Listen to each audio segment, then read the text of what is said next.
Okay, today we're going to be talking about assembling the AtomStack Pro. This is the A10 Pro. This is a dual diode laser. It's got two 5-watt diodes in one case. This is the laser itself. We'll be talking about this more later.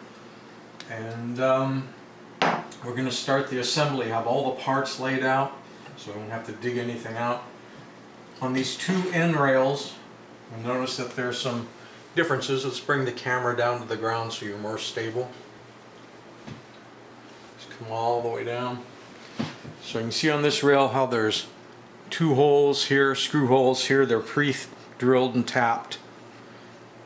Those are basically going to be for these legs, which we're going to put on later. But you'll notice that there's only 3 legs. And there's only 3 legs because this main control box becomes the 4th leg, which brings us up to this front rail here. You'll notice on this front rail you have one hole here, the other hole is in the end of this end rail, and this is where that control box is going to mount. But over on this side of this rail, you see that there are the two holes closer together for the 3rd leg. So that helps you understand how you're going to orient all these parts.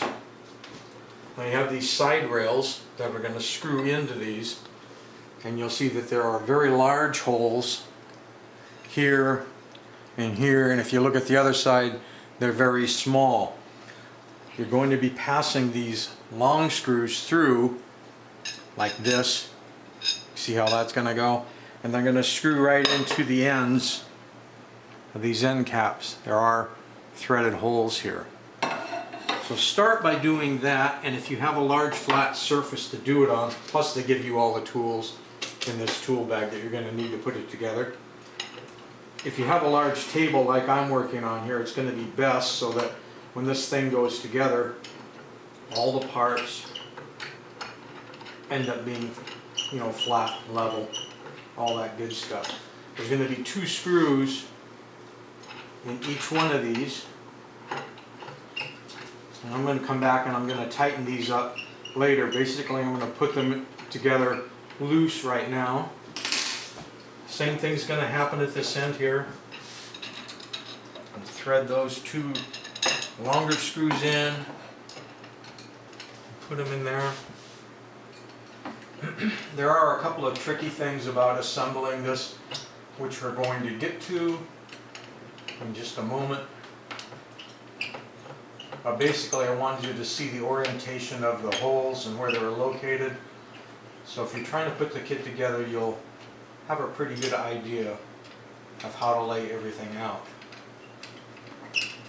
Okay. Almost got these done, then I'm going to go and do the other side.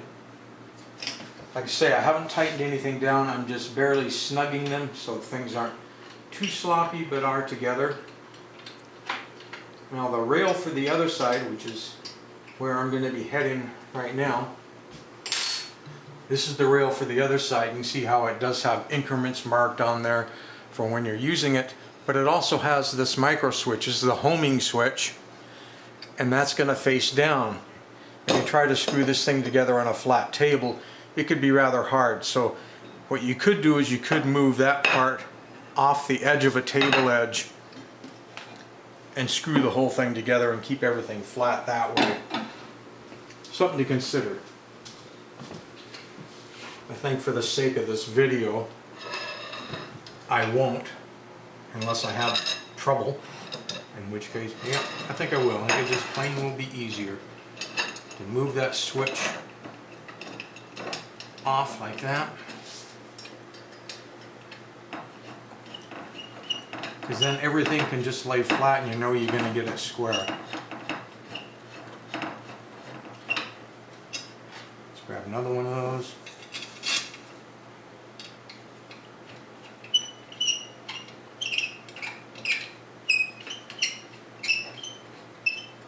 Like so. Again, not tightening anything down super tight, just getting them all started. I'm going to do the 2 back ones here.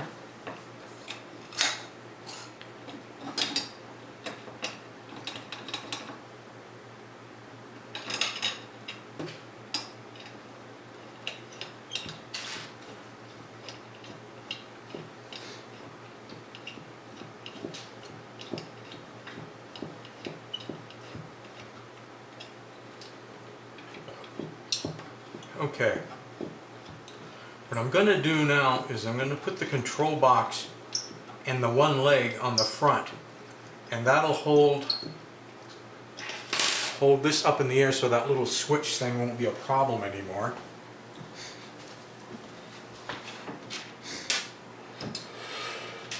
I'm going to grab one of these legs, and you'll notice how the legs already have foam on them.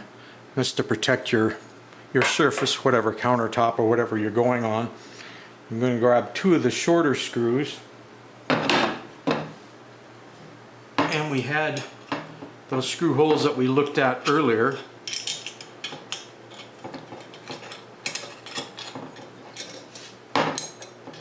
Trying to keep my head out of the way of the camera, and it's not optimum for me to line these up. And take that and that, like so. And again, I'm just going to snug them down now. Later we'll come back around and tighten everything up. And here's the control box and its cable assembly.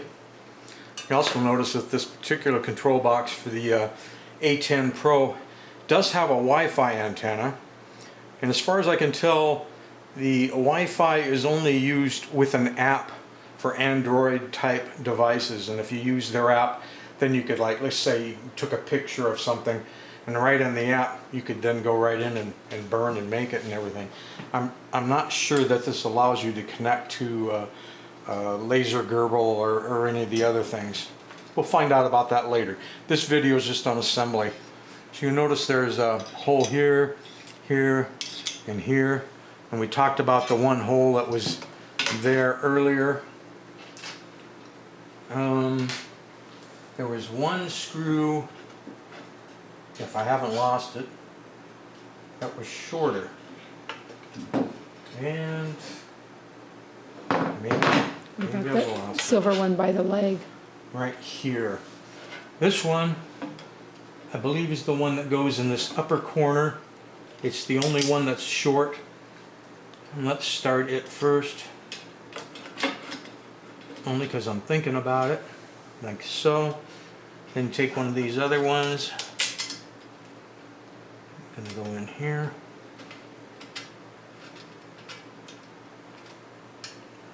There we go. So there's the two screws. So now basically I have the legs put on the front of this. That's protecting that limit switch that we talked about, the homing switch. Now I'm going to do a step now that you can do later, or you can do now. I'm going to do it now because I think it's easier.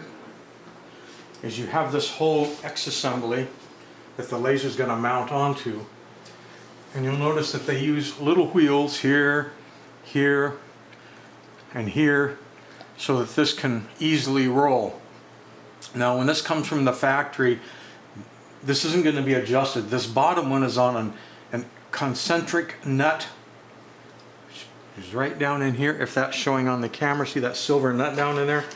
And they give you a wrench that comes with it, and you can fit the wrench on that, and by rotating that, it'll make this wheel closer or further away. In other words, you can tighten up how much slop there is. I've already adjusted this one.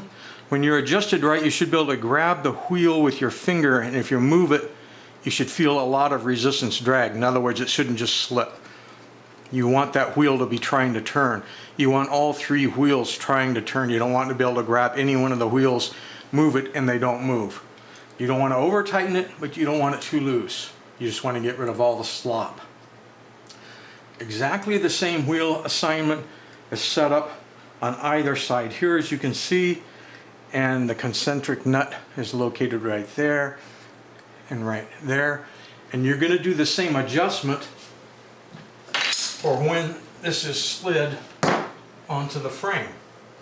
Now the way I'm putting this is the mounting plate for the laser. I'm having it face front. You see that post?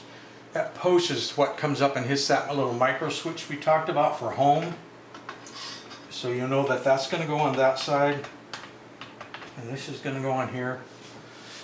And if you have those wheels adjusted right so they're not sloppy, everything should move really easy you should be able to grab any one of these wheels, and when you move it, it should want to move.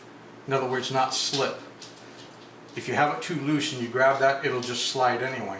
You want to feel some tension there, but you don't want it so tight that it can't move. So we've got that on there. I'm going to go ahead, and this won't be terribly exciting. You can move the camera if you want, it doesn't really matter. I'm just going to put on the two rear legs to get this thing suspended.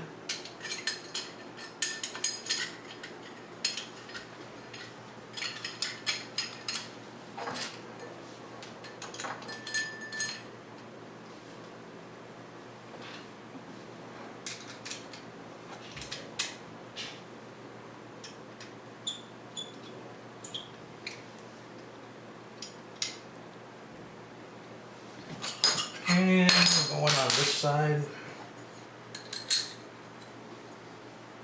Oops, almost put it on backwards. The cutout's going to be where that side wheel is. You don't want to put it on backwards.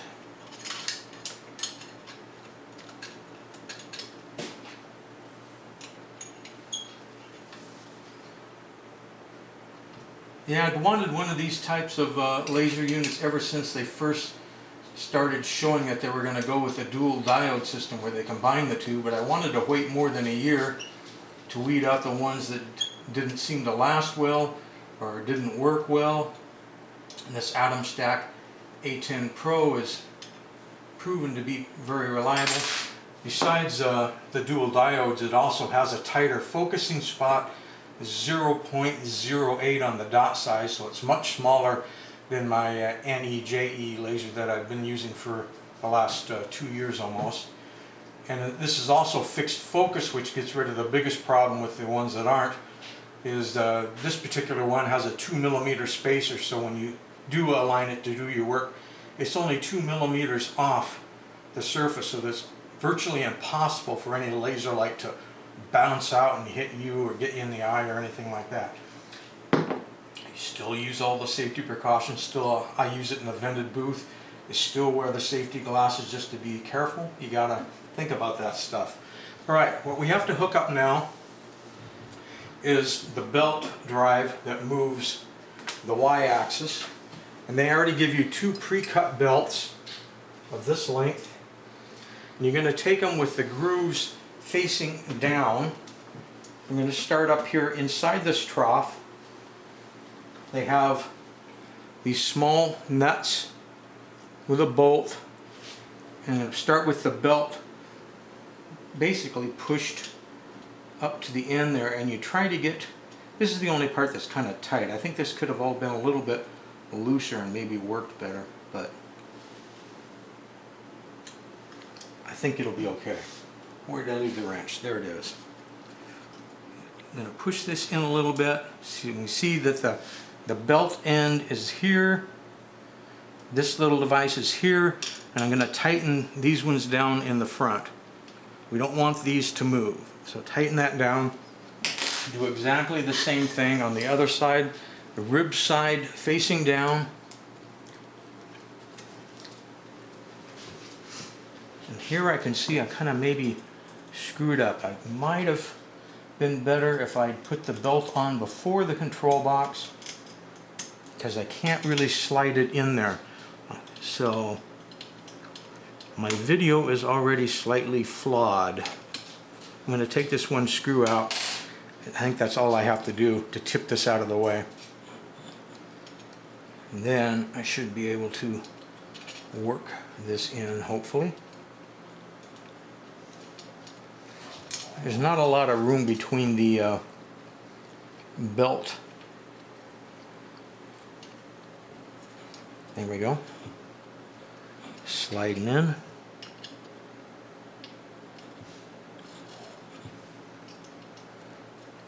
There. The other thing I like about the A10 Pro from AtomStack is there is going to be, as you'll see here in a minute, a complete control stream where I can control everything right from the unit. In other words, there's a place for an SD card so I can print offline. There's a place to connect to the computer so you can print connected. And when you're printing in either way, by using the touch screen that comes with this thing, you can adjust the power, the speed, all that good stuff after the fact. Okay, we have that in there. So now we have to fish this belt around. It's got to continue under. It's got to go under that first wheel.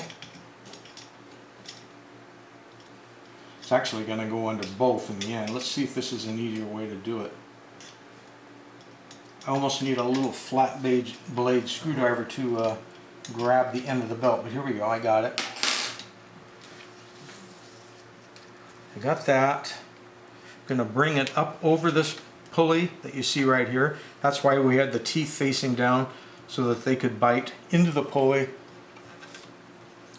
Then you're going to have to go under the other wheel, like so. It's easier if you can find the, grab hold of the end of it. There we go. Like so. So you can see now if this belt was pulled tight, that when I move it,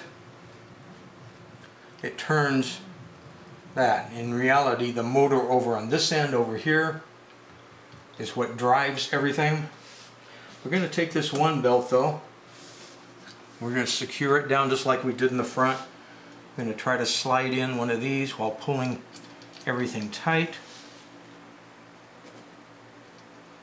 Like so. I want it pretty tight. You can always adjust this later. I'm going to leave the extra belt hanging out the back so that we can adjust this later. You don't want it so tight that things don't move, but you need it tight enough that everything moves smoothly and accurately. There we go. So now the tricky part comes, or a helpful hint, however you want to look at it, when doing this side.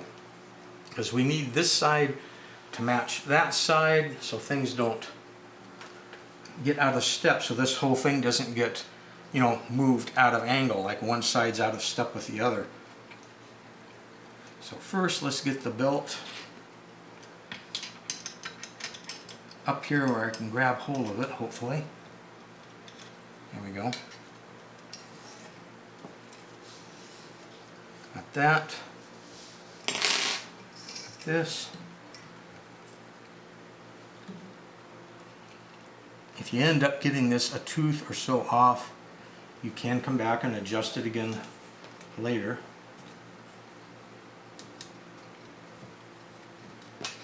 You don't want to rack this carriage system. You want it nice and square. And you can check it with a ruler, tape measure, piece of string, something, whatever you got left hanging around.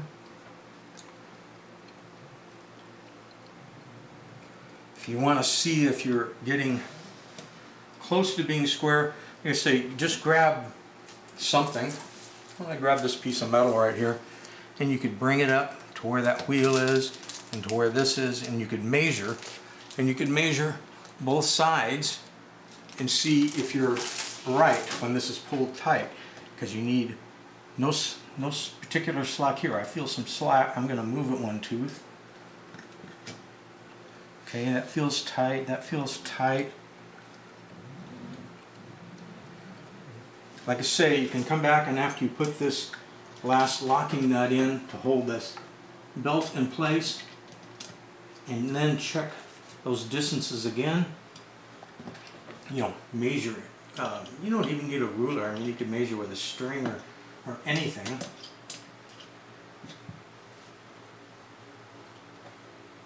Tighten it down. But then I would just suggest that at any point where it is, take and measure from something on here that you recognize, either the frame or the wheel, up to the front. Do it on both sides and make sure both sides are square. If they're not square, loosen your belt up and move the belt a tooth one way or the other till everything is square and not racked out of place.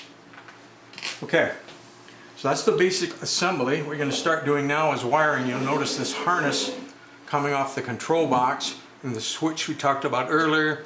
Here's a little connector. I'm going to plug that connector in. Then this cable assembly comes around, and you'll notice there's one that fits the stepper motor. It's not going to fit anything else. So you're going to push that down in place. And then here's your other switch up under here, that your homing switch. And it's going to have the cable. You're going to have to connect on there as well. Here's the cable. It's got little notches so you know that they aim down in order to fit in there, like that.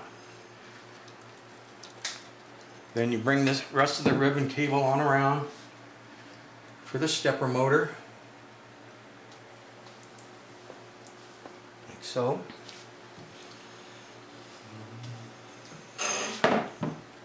And you've got your laser unit, which has a knob that you can loosen here. Just slide it on down from the top for now and tighten it up just so it'll stay there. So then you have this connector, which you're going to go in there, and again it's got 2 slots on the back, and there are slots in the connector in there, so you can't really put it on the wrong way. And push it down in place. You can't quite get it with your finger, just use your wrench and push her on down in place. Now, other than putting the some cable ties, which they give you in this bag, here's some black ones to neaten everything up and hold everything in place. You can like cable tie to these mounting holes here or here. But you just want to make sure when you cable tie it that everything can go to its furthest extreme, that nothing is going to be bound up or anything. They also give you there's a USB drive with a micro SD card in it, which is the micro card that you can use here. But on this micro card, there's also the build instruction and operation manual, which you can view on your computer, and the screen. Here's the touch screen that we talked about earlier, and this is going to be the cable for connecting it up. It'll plug right into the side like that, and then there's a connector hole here, plug into the side like that, and the whole thing is magnetic so it can stick onto there so you don't lose it. I think it might be handy to build a metal frame at about a 45-degree angle later. I done do that cable tie, but that way I think it might be easier to use if the thing was sitting, you know, like about like that. So I might build myself a different frame for it, because this is a touch screen which allows you, as I talked about earlier, to change all the parameters of your burn or your cut, speed, power, number of times that it repeats the pattern, all that good stuff is there. Here's your emergency off switch in case something's going horribly wrong. You can stop everything. Here's your normal power switch. They have a reset button. Also, what comes with this kit is this big piece of metal that you saw me handling earlier, and the idea for that is you can just lay it down here, so if you're cutting on a nice workbench or something, you don't have to worry about accidentally cutting through whatever it is you're doing and cutting into the tabletop. The unit does not come with safety glasses, and most of the units that do come with safety glasses are cheap ones that are not certified, so you don't really know if they're any good or not. From AtomStack, and in fact from other diode laser sellers like Tour and others, you can buy certified glasses that match the wavelength of this particular laser unit, and they're about $39, which is pretty reasonable for knowing that you're getting a certified eye protection. But I'm going to cover all that more in probably the third video. This is the first video on the build. The next video that I do, I'm going to talk more about adding air assist to this for when you're cutting, because this is supposed to be able to cut some pretty thick stuff, and air assist is pretty much a must at that point. Air assist doesn't really seem to help when you're engraving, but the one thing that the air assist would do even when you're engraving is it will keep all that smoke and debris from getting back on the laser's lens, because it's always moving air out from the laser. So basically keep your laser in good operating health and keep it clean. So I plan on using the air assist at all times, even when I'm not cutting, just for that reason. I think that's just about all I wanted to cover in this. Just some short blurbs I'll read to you. It is a 32-bit control board inside here. Touchscreen, USB, manual card, Wi-Fi with an app. The build size I didn't really cover, but it's 410 by 400 millimeters. They sell in an extension kit, which will take it clear out to 800 millimeters long in case you need to do that for some reason.